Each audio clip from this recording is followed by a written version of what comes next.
Hello everyone, कैसे हैं आप सब। आज हम जो है एक नया टॉपिक लेके आए हैं, इंडियन सॉइल। इसमें हम जानेंगे कि भारतवर्ष में अलग अलग प्रकार की मिट्टियाँ जो पाई जाती हैं, उसमें क्या क्या उनके करेक्टरिस्टिक होते हैं, क्या क्या उनकी खूबियाँ हैं।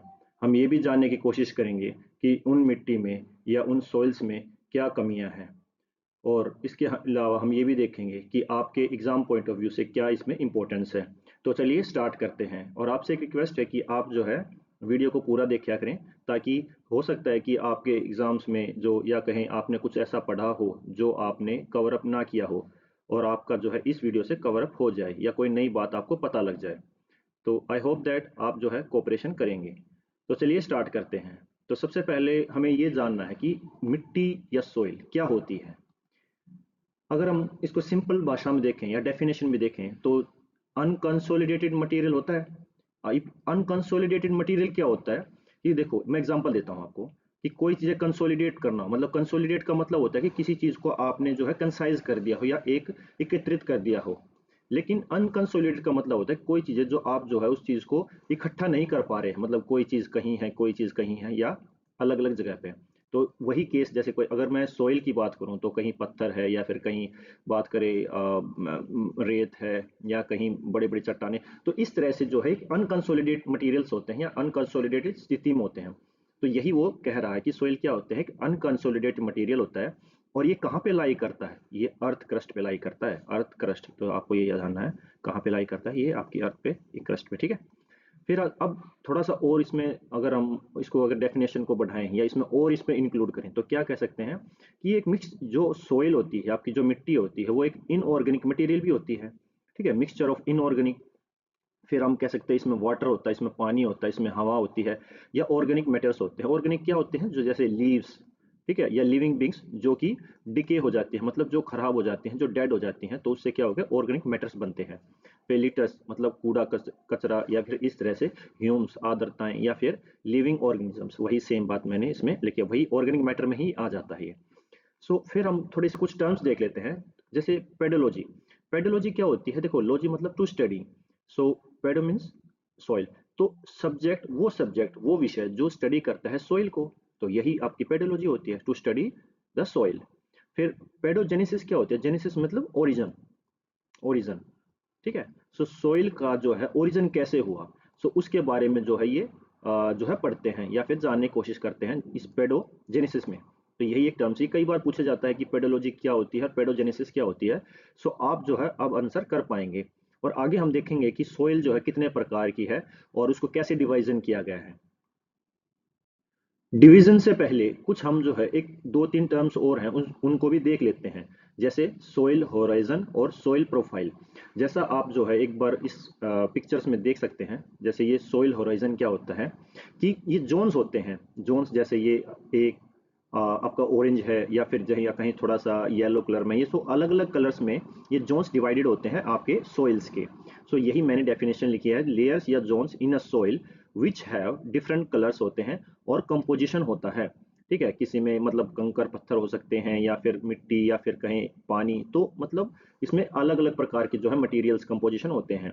तो आप जैसे देख पा रहे हैं, ये नीचे जो है आपकी पेरेंट्स, मैं यहाँ लिख देता हूँ, ये पेरेंट्स सोइल होती है, जिस पे जो आपकी पूरी फाउंडेशन सोइल जो होती है वो क्या होती है, उस पे सिचुएटेड होती है। फिर आता है सोइल प्रोफाइल, ये एक वर्टिकल अरेंजमेंट होता है किसका, सोइल होराइजन का। जो मैंने बताया ना, ये जो अलग अलग जोन थे, इन्हीं का क्या होता है, एक वर्टिकल अरेंजमेंट होता है। इसी को सोइल प्रोफाइल कहते हैं। तो वर्टिकल अरेंजमेंट और pattern of soil horizon over one another, जैसे आप देख पा रहे हैं, ये आपका वन अनदर, एक के ऊपर एक, ये जो आपके जोन्स होते हैं। ये था आपका सोइल होराइजन और सोइल प्रोफाइल। अब हम देखते हैं कि सोइल कितने प्रकार की होती है। भारतीय कृषि अनुसंधान परिषद, जिसे ICAR, Indian counselling of agriculture research भी कहते हैं, उसने सोइल को, मिट्टी को 8 प्रकार से डिवीजन किया है। तो सबसे पहले एलोविला सोइल, जिसे जलोढ़ मिट्टी भी कहते हैं, ब्लैक सोइल काली मिट्टी, रेड सोइल लाल मिट्टी, माउंटेनियस या फॉरेस्ट कुछ भी इसको कह सकते हैं, जिसे वन मिट्टी भी कहते हैं, अराइड या और डेजर्ट सॉइल, जिसे शुष्क मिट्टी कहते हैं, सलाइन और एल्कलाइन सॉइल, जिसे लवणीय मिट्टी कहते हैं, जिसमें सैलिनिटी ज़्यादा होती है, लेटराइट सॉइल, और इसके अलावा पीटी और मार्शी सॉइल, जिसे पीट मिट्टी कहते हैं। तो इन्हीं सभी मिट्टी के बारे में हमें जो है पढ़ना है। चार ऐसी मिट्टी हैं जो भारतवर्ष में सबसे ज़्यादा फैली हुई हैं। तो जो सबसे पहली वाली जो आपकी मिट्टी है, जो सॉइल है, वो है एलोविला सॉइल। फिर आता है आपका ब्लैक कॉटन सॉइल, जिसे ब्लैक सॉइल या ब्लैक कॉटन सॉइल भी कहते हैं। कॉटन इसलिए लगाते हैं क्योंकि ये बेस्ट सॉइल होती है कॉटन कल्टीवेशन के लिए। रेड सॉइल और लेटराइट सॉइल। सो ये जो चार मिट्टी जो है आप देख पा रहे हैं इसमें, ये सबसे ज़्यादा जो है भारतवर्ष में फैली हुई हैं। अगर हम बात करें थ्री कंपोनेंट्स, मतलब कि हमारी जो भारतवर्ष में जो मिट्टी मिलती है, चाहे वो कोई सी भी हो, उनमें क्या होती है, कमियां होती हैं। तो उन कमी में कौन कौन से, मतलब कुछ मिनरल्स ऐसे होते हैं जो बिल्कुल कम होते हैं। जैसे तीन ऐसे मिनरल्स हैं, तीन ऐसे कंपोनेंट्स हैं इंडियन सॉइल में जो बिल्कुल नहीं मिलते। एक तो नाइट्रोजन, फॉस्फोरस और ह्यूम्स। आपको पता है कि जो नाइट्रोजन में आप यूरिया, आपने नाम सुना होगा, तो यूरिया गेरा जाता है ताकि जो है फर्टिलिटी, जो क्रॉप जो है, क्रॉप की ईल्ड, मतलब पैदावार को बढ़ाया जा सके, क्योंकि हमारी जो इंडियन सॉइल है उसके अंदर नाइट्रोजन ना के बराबर होता है। फिर फॉस्फोरस, फिर ह्यूम्स, जो मैं कहा आर्द्रताएं, या फिर कहें जो डिके हो जाते हैं, जैसे लिविंग बींग्स और नॉन लिविंग बींग्स जो गल जाते हैं, उस केस में हम उनको क्या कहते हैं, ह्यूम्स। सो ह्यूम्स में अगर मैं कुछ और बताऊं, जैसे ये डार्क डार्क मटेरियल भी होता है जो सोइल को क्या कहते हैं, फर्टिलाइज करता है, या फिर उसको कहें उसको, मतलब उसकी गुणवत्ता को बढ़ाता है। तो ये ह्यूम्स है। सो चलिए हम आगे जो है एक बार इनको अच्छे से देखेंगे और एक एक करके। जैसा मैंने बताया था कि ह्यूम्स क्या होते हैं, एक ऑर्गेनिक मटेरियल होता है जो किससे बनता है, प्लांट और एनिमल से, ऑर्गेनिक मटेरियल से, और जो गल जाते हैं। और वो जैसे आप देख पा रहे पिक्चर्स में, ये ब्लैक कलर का होता है, जो कि एक तरह से कहें एक सपोर्ट करता है। ठीक है, मतलब ये मटेरियल होता है जो सपोर्ट करता है सॉइल को, और ताकि उसमें जो जो प्लांट होता है ताकि वो ग्रो कर पाए। फिर सबसे पहले हम बात करते हैं मिट्टी की, एलोविला सॉइल की, जलोढ़ मिट्टी की। जैसा आप मैप में देख पा रहे हैं, तो ये जहाँ आपकी जो सदाबहार नदियाँ होती हैं, जैसे गंगा, जमुना या ब्रह्मपुत्र, ये नदियाँ ज़्यादातर वहाँ, ये सॉइल ज़्यादातर वहाँ पर आपको मिलती है। और इसके अलावा बात करें, अगर इसको सिंपल डेफिनेशन में बात करें, तो ये वो होते हैं, ये जो है डिपोजिशन ऑफ रिवर सेडिमेंट्स। तो वही जो मिट्टी, जो एयर, सॉरी, जो रिवर होती है, जो रिवर जो है अपने साथ मिट्टी को बहा कर लेके आती है या डिपॉजिट कर देती है जो रिवर्स के बैंक्स पे, ये वही जलोढ़ मिट्टी होती है, इसे ही एलोविला सॉइल कहते हैं। अब एलोविला सॉइल भी दो प्रकार की होती हैं, बांगर और खादर। मैंने आपको इससे पिछली अगर वीडियो आपने देखे होंगे तो मैंने उसमें इसको प्रॉपर तरीके से बताया है।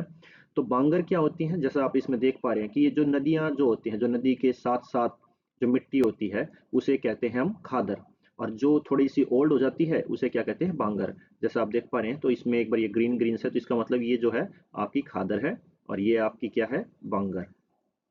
सॉरी, ये जो नदियां जो आपके साथ लेके आई हैं, जो इसके आसपास के इलाके में जो मिट्टी मिलेगी, वो आप मिलेगी आपको खादर। और थोड़ा सा दूर अगर आप जाएंगे तो वहां पे मिलेगी आपको बांगर।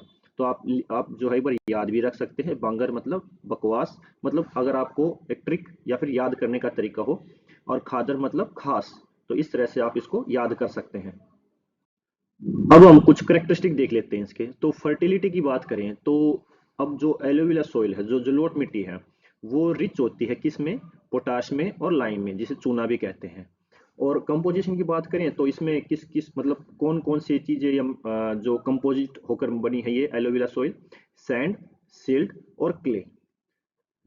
लोकेशन की बात करें तो ये आपको मिलती है जहाँ पर फ्लड्स बार बार आते रहते हैं, या डेल्टास जहाँ बनते हैं, या डेल्टास जहाँ बनते हैं जहाँ पर बार बार आपकी जो है बाढ़ आती रहती है, जैसे बिहार है, यूपी है, या पर कहें आप मतलब जहाँ पर जैसे बिहार, यूपी या बंगाल। तो यहाँ पर ये ज़्यादातर ये आपको मिलती हैं। फिर वही बात मैंने पीछे कहा था कि ये डिपोजिशन ऑफ सेडिमेंट्स होता है, जो एलोविला सॉइल होते हैं, ये रिवर्स के द्वारा लाए जाते हैं। इसको रिवराइन सोइल भी कहते हैं। रिवराइन सोइल का मतलब होता है कि जो रिवर्स के द्वारा सोइल लाई जाती है, उसे ही रिवराइन सोइल कहते हैं।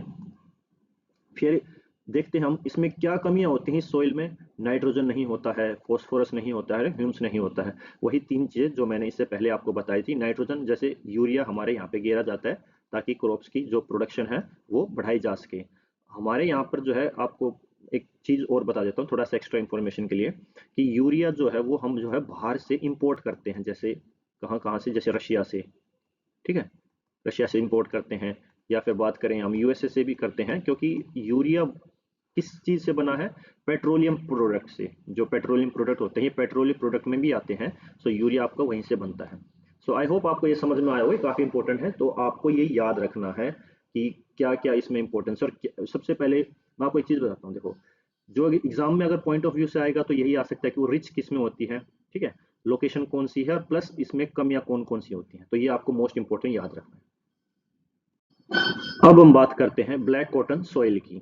सो ब्लैक कॉटन सॉइल मैंने आपको बताया था कि कॉटन, इसको ब्लैक सॉइल कहो या ब्लैक कॉटन सॉइल कहो कोई फर्क नहीं पड़ता, क्योंकि कॉटन इसलिए लगाते हैं क्योंकि ये काफ़ी ज़्यादा, अगर कहें इस मिट्टी में कॉटन की जो प्रोडक्शन है, जो पैदावार है, काफ़ी ज़्यादा होती है। ये बनती कैसे है? तो मैंने एक थोड़ा सा डायग्राम बना के आपको दिखाया। जैसे ज्वालामुखी जब विस्फोट करता है तो उससे जो बाहर लावा निकलता है, जो कंसोलिडेट होता है, सॉरी, जो सोलिडिफाई होता है, कूल डाउन होने के बाद जो बसाल्ट रॉक बन जाती हैं, और बसाल्ट रॉक होने के बाद फिर वो किस में आपका कन्वर्ट हो जाता है? ब्लैक सॉइल में। तो ये इसका प्रोसेस होता है। ये अगर ब्लैक सॉइल आए तो आपको पता होना चाहिए कहाँ से फॉर्मेशन इसका हुआ है, लावा या आपके कहें जहाँ पे वोल्केनिक एक्टिविटीज होती हैं। जैसा आप मैप में देख पा रहे हैं, जैसे कौन कौन से इलाके हैं, जैसे डेक्कन प्लेटू आपका है, जैसे महाराष्ट्र है, या फिर आपकी बात करें गुजरात का कुछ इलाका, या एमपी में, तो ये आपका जो है ये यहाँ पे ब्लैक सॉइल आपकी मिलती है। इसको रेगुलर सॉइल भी कहते हैं।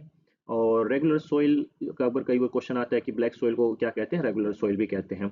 फिर ये काफ़ी ज़्यादा फर्टाइल भी होते हैं, क्योंकि कॉटन प्रोडक्शन, सॉरी, कॉटन जो आपकी क्रॉप होती है काफ़ी ज़्यादा इसमें होती है, और राइस भी इसमें काफ़ी अच्छी होती है, क्योंकि वाटर होल्डिंग कैपेसिटी इसकी ज़्यादा होती है।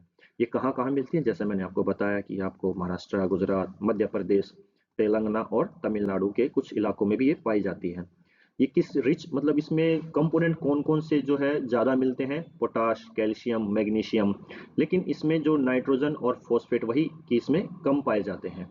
और इसके अलावा अगर हम बात करें इसमें, ये एक आप देख रहे हैं ये टाइटेनियम फेरस मैग्नेसाइट। इसको टाइटेनियम मैग्नेस फेरस, ये जो ब्लैक कलर जो है आपका, जो ब्लैक कलर है, ये इसी कंपोनेंट्स की वजह से ही इसका कलर चेंज होता है, टाइटेनियम फेरो मैग्नेटाइट।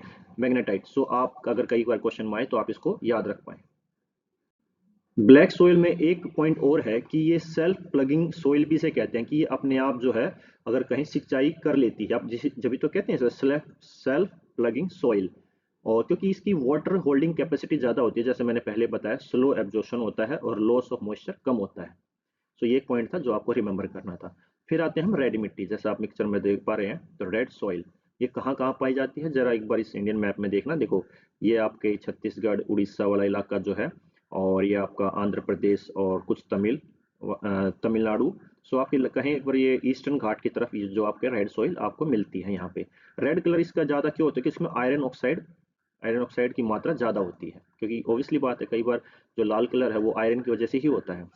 सो डेवलप कहाँ से हुई है? अगर डेवलप की बात करें तो ये इग्निशियस और मेटामॉर्फिक रॉक से ये बनी है। इग्निशियस मतलब जो लावा से बनती है, और मेटामॉर्फिक रॉक्स कौन सी होती हैं? जो हाई प्रेशर और हाई टेम्परेचर से बनती हैं। ठीक है, ये आपको याद रखना। मेटामॉर्फिक हमेशा ही हाई प्रेशर और हाई टेम्परेचर से बनती है रॉक्स। और कहीं ये जो इलाका होता है, जैसे मैंने बताया ईस्टर्न में, तो यहाँ पर इस मिट्टी में क्या होता है, ये मतलब जो कलर चेंज होता है, या बात कहें इसमें इस वाले पूरे इलाके में तो लो रेनफॉल होती है इस साइड पे, ईस्टर्न घाट की तरफ। ठीक है। फिर बात करें ये कहाँ मिलती है? तमिलनाडु, छत्तीसगढ़, उड़ीसा, और कुछ पार्ट जो कर्नाटका के होते हैं। और इसके बाद के ऑक्यूपाइड क्या है इसमें? Red Lumix soil. तो ये अगर पूरा देख पा रहे हैं आप, ये इलाका इसे रेड लूमिस सॉइल ये पूरा ऑक्यूपाइड कर रखा है इन्होंने। कुछ इलाका नॉर्थ ईस्ट में भी है आपका। ठीक है। सो ये आपको याद रखना है, और आई होप आपको ये समझ में आ रहे होंगे। अब कुछ और पॉइंट्स देखते हैं रेड सॉइल से रिलेटेड। तो रेड सॉइल और येलो सॉइल ये आपकी छत्तीसगढ़ और उड़ीसा के जो राज्य हैं वहाँ पर मिलती हैं। फिर हम बात करते हैं कि क्या ये सॉइल जो है किस में लैक करती है? तो ये आपकी नाइट्रोजन, फॉस्फोरस और ह्यूम्स। वही जो मैं आपको पहले बताया था कि जो इंडियन सॉइल है उसमें जो मिनरल्स होते हैं या फिर जो कंपोनेंट होते हैं वो नाइट्रोजन और फॉस्फोरस जो है काफ़ी कम मात्रा में पाए जाते हैं। इस वजह से हम जो है इंपोर्ट करते हैं बाहर से जो आपके यूरिया होते हैं। फिर हम आते हैं लेटराइट सॉइल पे। तो लेटराइट सोइल जो है वो कहाँ बनती है? तो अगर हम बात करें तो ये डेवलप होती है आपकी जहाँ पर टेम्परेचर हाई होता है और रेनफॉल जो है वो भी काफ़ी ज़्यादा होती है। फिर इसमें एक पॉइंट आता है कि ये जो वहाँ पर जैसे ट्रॉपिकल जहाँ पे ट्रॉपिकल्स एरिया होते हैं, ट्रॉपिकल्स रेंज जो बाहर जहाँ पे बारिश होती रहती है, तो वहाँ पर एक प्रोसेस लीचिंग बहुत ज़्यादा होता है। लीचिंग का मतलब होता है कि जैसे जहाँ पर जो सॉइल है उसके ऊपर जो अगर बात करें काफ़ी फर्टाइल सॉइल होती है, तो वो क्या होती है, वॉश कर जाती है, वो बह जाती है। तो वही क्या होता है कि लीचिंग इसी को कहते हैं कि जो सॉइल होता है वो बार बार वहाँ से बहती रहती है, और जो कंपोनेंट्स जो होते हैं वो काफ़ी वॉश कर जाते हैं या बह जाते हैं पानी के साथ। तो लीचिंग बहुत ज़्यादा होती है, तो इंटेंस लीचिंग होती है ट्रॉपिकल्स रेंज में। फिर बात करते हैं हम सॉइल रिच किस में होती है, तो ये आयरन ऑक्साइड और एल्युमिनियम जो है इसमें काफ़ी ज़्यादा जो कंपोनेंट है वो पाया जाता है। फिर ये फॉस्फोरस सॉरी पुअर किस में या वहीं लैक किस में करती है सॉइल, वही नाइट्रोजन और फॉस्फेट में। तो वही मैं आपसे बार बार कह रहा हूँ इसमें कि जो नाइट्रोजन फॉस्फोरस और ह्यूम्स जो है वो तीन कंपोनेंट ऐसे हैं जो इंडियन सॉइल में जो है कमी पाई जाती है या फिर उसमें कम होते हैं इंडियन सॉइल में। ये कल्टीवेशन के लिए सुटेबल नहीं होती हैं जो आपकी लेटराइट सॉइल होती है। आई होप आपको ये समझ में आया होगा। आप इसको जो है मैंने इस तरह से बनाया ताकि आपके जो है पेपर्स के लिए भी जो है रिवीजन काफ़ी जल्दी हो जाए। अब कुछ पॉइंट्स हैं जो इसी में 2-3 पॉइंट्स और हैं लेटराइट्स में। जैसे अब बात करते हैं क्या यहाँ पे कोई और कुछ क्रॉप्स या कुछ ऐसी चीज़ होती है? जी हाँ, बिल्कुल कैशियो नट्स जो होते हैं वो इसी सोइल में हो जाते हैं, जहाँ पे ज़्यादातर माने केरला के आसपास। और क्या ये किसी और पर्पज़ के लिए यूज़ होती है? हाउस होल्ड कंस्ट्रक्शन के लिए इस सोइल का यूज़ किया जाता है या ब्रिक्स बनाने के लिए। और ये कहाँ मिलती है? अगर देखें तो केरला में मिलती है, तमिलनाडु और कुछ पार्ट जो है एमपीज़ में भी मिल जाते हैं इसमें, जो कुछ पार्ट में, ज़्यादा नहीं, कुछ पार्ट्स में। तो ये था आपका लेटराइट्स में। सो अब हम आते हैं एराइड, जिसे सूक्ष्म मिट्टी भी कहते हैं, शुष्क मिट्टी भी कहते हैं, एराइड सॉइल। तो टेक्सचर की बात करें तो अब ये देखो, सबसे पहले हम देखते हैं इस मैप में। तो मैप में आपको पता है ये कहाँ मिलती है एराइड, जहाँ पर ज़्यादातर जहाँ पर इंटेंस हीट होती है, जैसे राजस्थान का इलाका जहाँ पे थार डेजर्ट है। तो आप देख पा रहे हैं रेड रेड कलर में, तो ये यहाँ पर आपकी ज़्यादातर मिलती है। तो सैंडी सॉइल होती है जिसे बालू रेत भी कहते हैं, आपने देखा भी होगा। और इसका कलर जो है वो रेड या ब्राउन दोनों ही हो सकता है। फिर हम बात करते हैं क्या इसमें सैलिनिटी, क्या मतलब जो सैलिनिटी है, जो नमकीनपन है वो होता है, बिल्कुल होता है, इसमें हाई लेवल का होता है। देखो जहाँ मतलब ऑब्वियसली बात है, जहाँ पर टेम्परेचर ज़्यादा होगा तो वहाँ पर सैलिनिटी बढ़ जाती है, क्योंकि जो वाटर होता है वो वेपराइज कर जाता है और पीछे अपने क्या छोड़ देता है, मिनरल्स। और मिनरल्स वो कुछ भी हो सकते हैं, तो इसका मतलब वहाँ पे सैलिनिटी आपकी ज़्यादा मिलती है। सो ये था आपका एराइड सॉइल। तो कुछ और पॉइंट्स होंगे वो भी हम आगे देखते हैं। तो अराइड सोइल में हम कुछ और पॉइंट्स देखते हैं। सबसे पहले हमें ये पता होना चाहिए कि ये मिलती कहाँ, क्योंकि मोस्ट इंपोर्टेंट कई बार पूछा जाता है इसमें। ये राजस्थान का इलाका जो होता है आपका, गुजरात या फिर कहीं पंजाब का जो दक्षिणी हिस्सा जो होता है, साउदर्न पार्ट, और हरियाणा। आपको पता है कि जो गर्मियों में ये इलाका काफ़ी ज़्यादा गर्म हो जाता है, और काफ़ी ज़्यादा गर्मी भी यहाँ पर जो है आपकी हो जाती है, लगभग 40+ यहाँ पे टेम्परेचर होता है। तो ऑब्वियसली बात है यहाँ पर जो आपकी अराइड सोइल मिलती है। एराइड सोइल को हम जो है डेजर्ट सोइल भी कहते हैं, ठीक है, इसको आप याद रखना, कई बार इसमें भी पूछा जाता है। सो वही इसमें कमियां कौन सी होती है, नाइट्रोजन इसमें नहीं मिलता, फॉस्फेट भी आपका नहीं मिलता है। और फिर मैंने कुछ और थोड़ा सा बढ़ा दिया, इसमें ह्यूम्स भी और ऑर्गेनिक मैटर इसमें नहीं मिलते हैं। तो ऑर्गेनिक मैटर तो ऑब्वियसली बात है नहीं मिलेंगे, जब इतनी गर्मी अगर यहाँ हो जाती है तो जो भी कंपोनेंट है वो सारे के सारे क्या हो जाते हैं, डिस्ट्रॉय हो जाते हैं। ठीक है, सो ये था। फिर आते हैं हम सलाइन सॉइल, जिसे लवणीय सॉइल, लवणीय मिट्टी भी कहते हैं। मतलब मिट्टी, वो मिट्टी जिसमें जो है आपकी सैलिनिटी ज़्यादा होती है। तो ये ज़्यादातर अगर बात करें लार्ज पोर्शन इसमें क्या मिलता है इस सॉइल में, तो वो सोडियम, क्योंकि सोडियम आपको पता है जो हम NaCl जो हम खाते हैं घरों में उसमें यही कंपोनेंट होता है। तो सोडियम, पोटाशियम और मैग्नीशियम जो है कंपोनेंट इसमें ज़्यादा पाए जाते हैं। और अगर बात करें इसमें तो ये ज़्यादातर आपके यहीं राजस्थान का और कुछ गुजरात का हिस्सा जो है आपका, ये आपको वहाँ पर मिलती है। जैसा आप इमेज में देख पा रहे हैं, देखो ये जो होता है ये मिट्टी है, तो इसमें मिट्टी में ये ऊपर ये जो वाइट वाइट है ये सलाइन ही हो जाता है, ये सैलिनिटी, इसलिए यहाँ पे नमक जमा हो जाता है। ठीक है, ये था आपका इसमें। ये अगर बात करें इसमें कैपिलरी, आपने एक्शन सुना होगा, ये उसकी वजह से भी कई बार जो है जो ये जो सोइल है या कहीं ये जो सैलिनिटी है वो उभर के आ जाती है। फिर हम देखते हैं कुछ और पॉइंट्स इसी में। ये जो, एक तो पहली बात तो जो सलाइन सोइल है वो सुटेबल तो नहीं होती है इसके किसी भी वेजिटेशन के लिए, किसी भी पौधे या किसी भी वनस्पतियों के लिए। ना ही ये फर्टाइल होती है यहाँ पे, मतलब अगर आप क्रॉप करना भी चाहें तो वो क्रॉप जो है इतनी ज़्यादा सक्सेसफुल नहीं हो पाती है। फिर हम देखते हैं इसमें कि ये कहाँ मिलती है, ये गुजरात या ईस्टर्न कोस्ट जो होता है आपका, जैसे आप देख पा रहे हैं ये मैप जो है, ये जो आपका अ, ये देखिए, ये आपका जो रेड रेड कलर में मैंने आपको यहाँ पे दर्शा रखा है।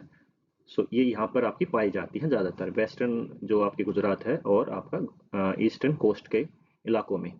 फिर रीजंस में कुछ बताते हैं इसमें। देखो अगर ये किस वजह से होती है ये सैलिनिटी जो सोइल में बढ़ जाती है, उसका क्या कारण होते हैं। एक तो एक्सेसिव जो आप इरिगेशन बहुत ज़्यादा करते हैं, हम सिंचाई इतनी ज़्यादा कर लेते हैं कि नीचे से जो पानी निकाला जाता है वो कई बार एक्सेस हो जाता है, और जो पानी वहाँ जमा हो जाता है और हीट की वजह से क्या होता है उसमें जो मिनरल्स होते हैं, जो सोल्ट्स होते हैं, वो ज़मीन पे ऊपर आ जाते हैं। फिर ड्राई क्लाइमेट की वजह से भी होता है, और कैपिलरी एक्शन, जैसे मैंने बताया था कि कैपिलरी एक्शन से भी क्या है, ये सैलिनिटी बढ़ जाती है। इसके कुछ, इसको ठीक कैसे कर सकते हैं, इसका करेक्शन कैसे है, रेमेडी क्या है। तो इसमें जिप्सम मिला देते हैं हम सोइल में। जिप्सम मिलाने से क्या होता है, इसकी जो सैलिनिटी जो होती है सोइल की वो कम हो जाती है। तो ये था आपका सैलिनिटी सोइल। आई होप आपको ये समझ में आया होगा। अब हम देखते हैं पिटी सोइल, पीट युक्त मिट्टी। तो अब कई बार क्वेश्चन ये आता है कि पिटी मतलब इसका मीनिंग क्या है, पिटी सोइल क्या होता है। तो हम इसे कह सकते हैं कि वो सोइल जो कहें प्लांट मटेरियल के डिकम्पोज होने से बनी है। क्या कहें एक बार फिर से, प्लांट मटेरियल के डिकम्पोज होने से बनी है, उसे हम पिटी सोइल कहते हैं। और अगर हम बात करें, ये रिच होती है ऑर्गेनिक मैटर में। ऑब्वियसली बात है, ऑर्गेनिक मैटर मतलब लीव्स हो सकते हैं इसमें, पेड़ पौधे या कुछ भी जो डिकम्पोज हो जाते हैं, उसी से ये बनी होती है। और एक और बात है, ये फॉर्म, इसमें पुअर ड्रेनेज होता है और इसमें वाटर लॉगिंग जो हो जाता है, मतलब कि पानी इसमें रुक जाता है। और अगर हम इसमें और देखें तो ये कहाँ मिलती है आपकी, ये जहाँ पर ज़्यादा रेनफॉल होती है या जहाँ पर आर्द्रता या हाई ह्यूमिडिटी होती है आपकी। और ये इसमें ह्यूम्स ज़्यादा होते हैं, और ऑर्गेनिक कंटेंट मैंने बताया कि भाई ऑर्गेनिक कंटेंट इसमें रिच होता है, तो 40 से 50% आपका इसमें ऑर्गेनिक कंटेंट होता है। कौन कौन से इलाकों में ये पाई जाती है, तो नॉर्दर्न पार्ट जो आपका बिहार होता है, या जो साउदर्न पार्ट आपका उत्तराखंड का होता है, और जो कोस्टल एरिया हैं आपके बंगाल के, तो ये यहाँ पे आपकी पाई जाती है। तो एक बार फिर से देख लेते हैं। अब इसमें इम्पोर्टेंट क्या है कि ये किस में रिच होती है, तो ये ह्यूम्स और ऑर्गेनिक मैटर कंटेंट या मटेरियल कहें, कुछ भी कहें, ये उसमें ज़्यादा इसमें पाई जाती है। सो ये थी आपकी पिटी सोइल। आई होप आपको ये समझ में आया होगा। अब हम देखते हैं फॉरेस्ट सोइल, जंगल की मिट्टी। तो ये जो मिट्टी है ये किससे बनी होती है, तो ये ऑर्गेनिक मटेरियल और मिनरल से बनी होती है। तो ऑर्गेनिक मटेरियल में कौन कौन सी चीज़ें आती हैं, तो जैसे आपका लिविंग थिंग्स है, ट्री हो सकता है, लिविंग बींग्स हो सकते हैं, जो डिके कर जाते हैं या जो गल जाते हैं, उनसे ये बनी होती हैं। ठीक है, ऑर्गेनिक मटेरियल्स होते हैं।